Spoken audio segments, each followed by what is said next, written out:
அனைவருக்கும் வணக்கம். நீங்கள் நம்ம சேனலுக்கு புதுசுன்னா பக்கத்தில் இருக்கிற பெல் பட்டன் அமைத்தி சப்ஸ்கிரைப் பண்ணிக்கோங்க. தொடர்ந்து எல்லா வீடியோக்களையும் நீங்கள் பார்க்கலாம். இன்னைக்கு கிறிஸ்மஸ்ஸு. நமக்கு நண்பர்கள் யாரும் கிடையாது. எங்கே போகிறது? எப்படியாச்சும் பிரியாணியும் ஸ்வீட்டும் சாப்பிட்டே ஆகணுமே. A few moments later. என்னது இவ்வளோ பெரிய கியூ நிற்குது? எதுக்கு இந்த கியூன்னு தெரியலையே. எல்லாரும் கையில் ஏதோ கிஃப்ட்டும் பணமும் கொண்டுட்டு போகிறாங்க. ஒருவேளை கிறிஸ்மஸ்க்கு ஏதாவது கொடுக்குறாங்களோ. நாமளும் போய் லைனில் நிற்போம். லைனில் நிற்கிற இவங்கிட்ட என்னன்னு விசாரிப்போம். ஏப்பா, இங்கே என்ன நடக்குதுன்னு உனக்கு ஏதாவது தெரியுமா? ஓ, நீயா? இவன் நம்மக்கிட்டே வம்பில் தோணாச்சு. இவனை வம்பில் மாட்டி விட வேண்டியதுதான். அது கிறிஸ்மஸ்க்கு ஸ்வீட் பாக்ஸும் பணமும் கொடுக்குறாங்களாம். A few moments later. அப்பாடா, ஒரு வழியா பக்கத்தில் வந்தாச்சு. பணத்தை வாங்கி பிரியாணி சாப்பிட வேண்டியது தான். ஸ்வீட் பாக்ஸ் தான் அவங்களே கொடுக்குறாங்களே, அப்புறம் என்ன? பணமும் கிஃப்ட்டும் கொடுங்க. பணமும் கிஃப்ட்டும் சும்மா கொடுக்க மாட்டோம். கேள்வி கேட்போம், அதுக்கு சரியான பதில் சொல்லணும்.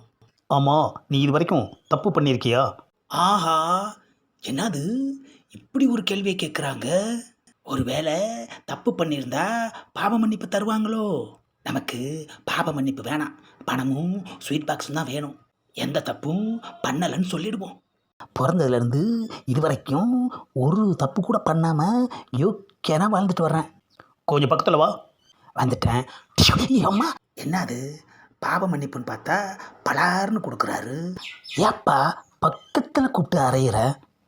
இது வரைக்கும் ஒரு தப்புமே பண்ணலன்னு சொல்கிற. இது வரைக்கும் தப்புன்னா என்னன்னு எனக்கு தெரியாது. அப்போது தப்பு பண்ணுற நாங்கள்லாம் முட்டாளா? ஏப்பா, நான் அப்படி சொல்லவே இல்லையேப்பா. அப்புறம் ஏன் நீ இது வரைக்கும் ஒரு தப்பு கூட பண்ணாமல் இருக்க? ஏப்பா, தப்பு பண்ணாமல் இருக்கிறது ஒரு தப்பாயா?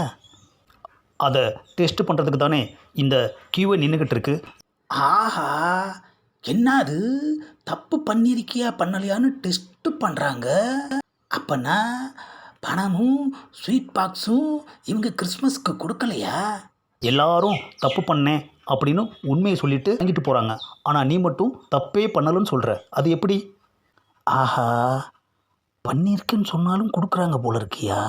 பேசாமல் அப்படி சொல்லி தொலைச்சிருக்கலாமே. இப்போ ஒத்துக்கிட்டா என்ன? அவங்க ஒத்துக்கணுமே. ஆமாம், என்ன யோசிக்கிற? இல்லைப்பா, தப்பு பண்ணினேன்னு சொன்னால் எதுவும் கொடுக்க மாட்டீங்கன்னு தெரிஞ்சுதான் நான் தப்பே பண்ணலைன்னு சொன்னேன். அப்போது நீ பயங்கரமாக தப்பு பண்ணியிருக்க. ஆமாப்பா, நான் பண்ணாத தப்பே இல்லைப்பா. ஊருக்குள்ளே வந்து கேட்டுப்பார். ஊருக்குள்ளே என்ன, வீட்டில் வந்து கேட்டுப்பார். தினம் தப்பு தப்பாக தான் எல்லாத்தையுமே பண்ணிக்கிட்டு இருக்கேன். அம்மா, ஏப்பா உண்மையை சொன்னதுக்கு ஏன் இப்படி அறையிற? இவ்வளோ தப்பை பண்ணிவிட்டு இங்கே வந்துட்டு எதுவுமே பண்ணலைன்னு சொல்கிற. ஏப்பா, பண்ணலைன்னு சொன்னதுக்கும் அடித்த, தப்பு பண்ணினேன்னு சொல்கிறதுக்கும் அடிக்கிற. நான் என்னதான்ப்பா சொல்கிறது? சரி, நீ பண்ண தப்புலேருந்து மறக்க முடியாத ஒரு 2 தப்பு சொல்லு. ஒரு தப்பு, நான் மனுஷனாக பிறந்தது. ஓகே, ஒரு தப்பு நம்புகிற மாதிரி சொல்லிட்டேன். இன்னொரு தப்பு? ஆஹா, இன்னொரு தப்பு என்னத்தை சொல்கிறது? உனக்கு 10 செகண்ட் டைம். அதுக்குள்ளே சொன்னாதான் பரிசும் பணமும். ஆஹா, செகண்ட் ஓடிக்கிட்டே இருக்குது ஐயா. ஏப்பா, 10 செகண்டுக்குள்ளே சொல்லலைன்னா என்ன பண்ணுவீங்க? பண்ணுறப்போ தெரிஞ்சுக்குவ. ஆஹா, என்ன தப்பு சொல்கிறது? ஒன்றுமே வரமாட்டேங்குது ஐயா. எவ்வளோ தப்பு பண்ணியிருக்கோம். ஆத்திர அவசரத்துக்கு ஒரு தப்பு கூட நினப்புக்கு வரமாட்டேங்குது. கொஞ்சமாக பண்ணியிருந்தா தானே நினப்புக்கு வரும். ஆஹா, 10 செகண்டும் முடிஞ்சிருச்சு ஐயா. ஏப்பா, 2வது தப்பு சொல்கிறதுக்குள்ளே டைம் முடிஞ்சு போச்சுப்பா. அம்மா, அப்பா, அம்மா, எப்பா எப்பா, கண்ணெல்லாம் பழுத்து போச்சு ஐயா. அம்மா, எப்பா ஏப்பா, இந்த அறையிற ஏன்? 2வது தப்பு சொல்லியிருந்தா பரிசு கொடுத்துருப்போம். சொல்லாதனால கொடுக்குறோம். ஆஹா, 2வது தப்பு என்ன தெரியுமா ஐயா? பணத்துக்கும் பரிசுக்கும் ஆசைப்பட்டு நான் இங்கே வந்து லைனில் நின்னது தான் ஐயா 2வது தப்பு.